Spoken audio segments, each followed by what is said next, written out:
615 days ago, Max Park broke the Rubik's Cube world record for the first time in 5 years with a 3.13, a solve that was a combination of both luck and absurdly fast turning. In fact, the fastest turning we had ever seen in a world record. To show you just how ahead of its time this solve was, this is a chart of every single Rubik's Cube world record ever. As cubes got better and people got faster, naturally, average turns per second increased as well. 9 TPS became the gold standard for a world record solve.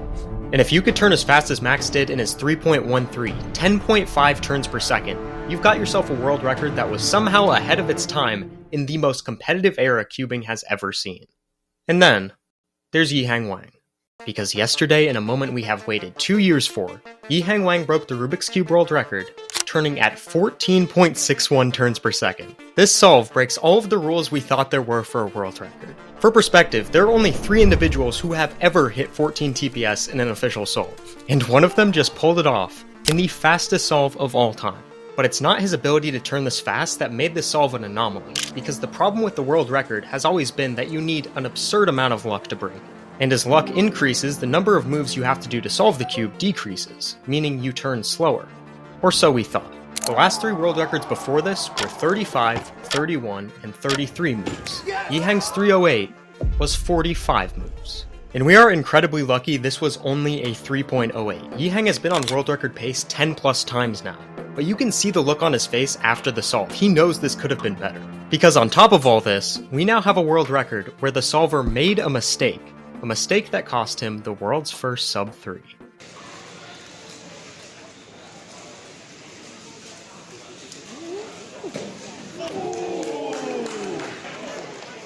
The reason Yiheng was able to turn so fast on this solve might have been because he technically used a method that is not CFOP. So this scramble is really interesting because just looking at it, Yiheng of course does white and yellow cross, and there really is no clear-cut better option. But Yiheng ends up choosing to go for white here, and what he finds is that we basically have these 2 cross pieces, the blue and the green, which are opposites of each other, and then we have this one which is already on its opposite. So what he can do here, holding the cube with yellow on front, is basically he can turn this first F move, which is going to put both of these onto their opposites, into kind of more of a D prime. And then he's also going to be inserting this at the same time. So of course it just looks like this. So U prime and D prime, that inserts this, and then he's still holding it with yellow on front, and he's going to do a wide R. Now that's basically so that he doesn't have to rotate during cross, of course, and it just makes the whole solution a lot more fluid in general. And then he's going to be inserting this one, and what he notices is that when he brings this one down, he's going to be doing a D, and then putting this into its place. But what he sees here is that he has this edge. And what Yiheng will do in most of his solves is he'll end up planning to basically set up a free 3-mover, and this solve is no exception. So how he's going to do that right here is he's going to do the blue and orange, and he's going to do a U prime and a D at the same time, instead of just doing that D move, right? Because it brings over this corner as well. So whenever you do this U prime and D prime, then you're going to do an R prime, and it sets up these 2 as a free mover into the front right. Now all we have to do is align both the U and the D layer, and of course go into this for our first pair. Now I'm not sure exactly how many pairs Yiheng saw in inspection right here, but what he does next really makes me think that he saw at least the first 3. Because most people from this position would simply just go into the orange green. I mean, it's the most obvious second pair, but what Yiheng actually does here is he ends up solving these 2 into the back left. And what happens when he solves these 2 is these 2 actually become a free pair, which he can really nicely cancel into right here. So that really makes me believe that he saw at least 3 pairs in inspection. And another cool thing you can notice is that this final edge for our last F2L pair is oriented, which means that we're not going to have to rotate for the rest of F2L, and we didn't have to rotate for any of F2L. Which means that this solve was actually kind of a ZZ solve. So yeah, Dylan Miller loves the new world record single because it's actually just a ZZ solve. And then we're going to go into these 2 for our final pair, and you can kind of tell here by the way that the yellow stickers are, that whenever we insert this final pair into the back, it's actually going to end up skipping OLL, and then for PLL, he gets a UB perm. And how he's going to solve this is actually from the back. So he does this cool algorithm, which actually includes like an R3 move instead of an R prime. It's the same thing, but it's how this alg works, is whenever you do this U prime, you're going to do 3 R moves, and then you're going to solve the rest. But while solving the rest, an absolutely catastrophic error happens, and Yiheng kind of fumbles around with the U layer a little bit. You can see in the video, it's a very, very small mistake, That's a little bit noticeable in the video.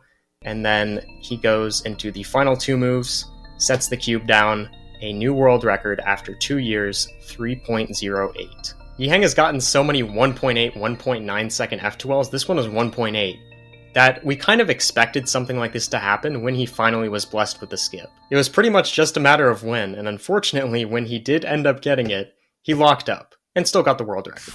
This time last year, I asked all of you when you thought Yiheng would break the world record, and unfortunately, none of you were even remotely close, except for this guy. And he was right for the most wrong reason possible, because Yiheng somehow only gets better in high-pressure situations.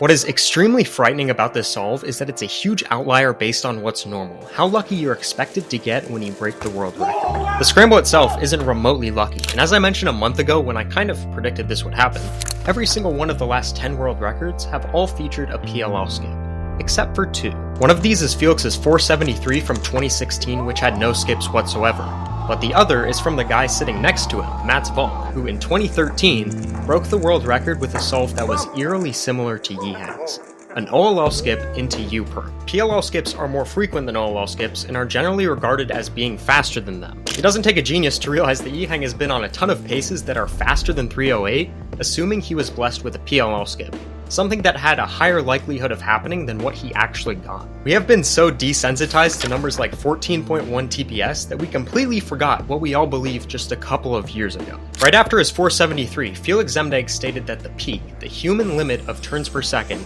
was 11 to 12.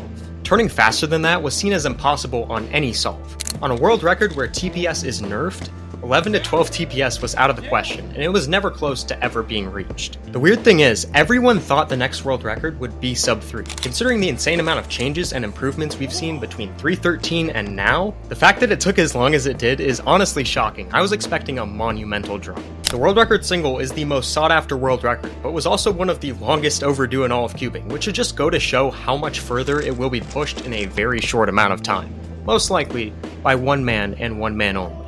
He is the youngest world record holder ever and the first person to completely sweep both 3x3 categories, both single and average, since Felix did it back in 2018. And if he can manage to become the world champion in July, his case for being the greatest 3x3 solver of all time is going to be a very tough one to beat. Sub 3 is inevitable, but hopefully a 308 can tide you over for at least however long it will take until that finally happens. I'm going to guess 3 months until we see a 279. That's what I'm going to say. And when I'm right, you're going to come back to this video and you're going to be like, oh, I should subscribe to that dude as well because he was right. Because yeah, I know this isn't the first time you've seen my face before. I just know it. You know what I also know?